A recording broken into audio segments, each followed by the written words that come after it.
First and foremost, my heart goes out to the family of Mr. Chikwado Eze for the loss of their son, Chikwado, who lost his life during a self-fortification process. May his gentle soul rest in perfect peace.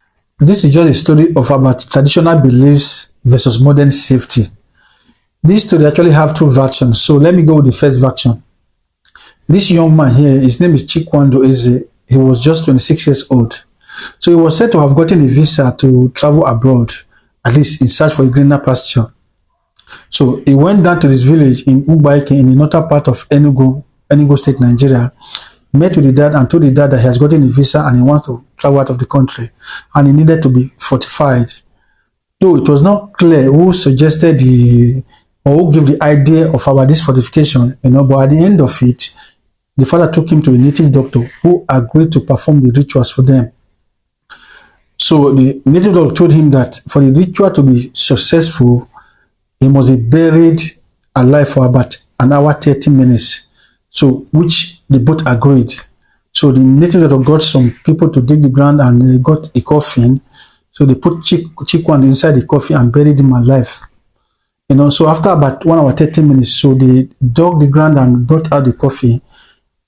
They met Chikwado unresponsive, lifeless. That means he has already given up. Chikwado is dead. So they tried all they could to revive him, but they could not. So they have to rush him to the nearest hospital. So they made the attending doctor on duty that particular day that pronounced Chikwado dead on arrival. So that is the first version of this story. The second version of this story is actually coming from his friends and business associates from Cameroon. They said he was a businessman that was doing his business in Cameroon and he was doing reasonably well. So for some time now, the business has been going down. So he had to travel down to his village to seek traditional blessings. Maybe that could help boost his business. So he didn't apply for any visa, much less of getting a visa to travel abroad.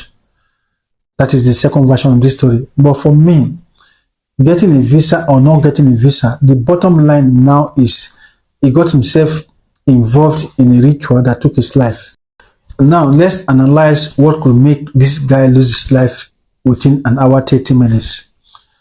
I ran a search on Google about when the person is being buried alive inside the coffin, how long will this person last? Google told me that the air inside that coffin should be around 820 liters and one-fifth of that air is oxygen. So if this person is breathing normally, the person will last up to 5 hours or a little bit more than that. The only reason why that person will not last up to that 5 hours, maybe the person panicked or frightened. When you are frightened, you consume more oxygen. So with that, the person might not last up to 2 hours. So could that be the case? We still don't know. Or is it that he was buried alive and he was forgotten there?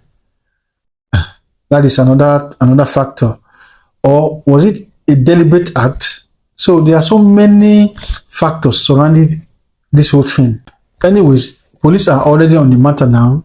They have arrested Chikwado's father and the native doctor. They are in police custody for more investigations.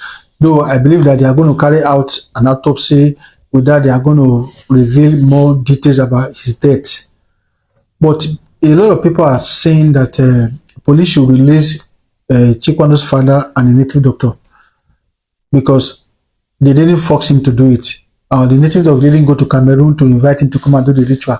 The ritual was carried out with his consent and even with the consent of the father. So if you look at it very well, let's just look at it from another angle.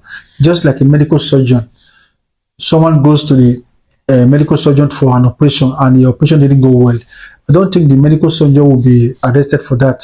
So if you look at it from that angle, you will see that there's really no crime here. But I don't know, but I also know that they are going to be charged for conspiracy and murder. Despite this story being a very sad one, but I still commend his effort, or rather applaud his courage for using himself instead of using somebody else's daughter or using somebody else's son. Because I've reported so many cases like that. someone wants to do a ritual and you have to go and get this very small boy, get a very small girl and use for that. So this man here decided to use himself. So for me, I'm not saying it's a good one, but don't take somebody's life. If you must take somebody's life, take your own. It's also advisable. So guys out there, if a ritual is a thing that you must do, I urge you to use yourself. So leave our young children alone, our boys or girls, leave them alone. Use yourself. So it's your life. You know what you actually want to do with your life. That is just it. So if you have anything to say about this whole story, what you understand by this whole story, kindly tell us in the comment section.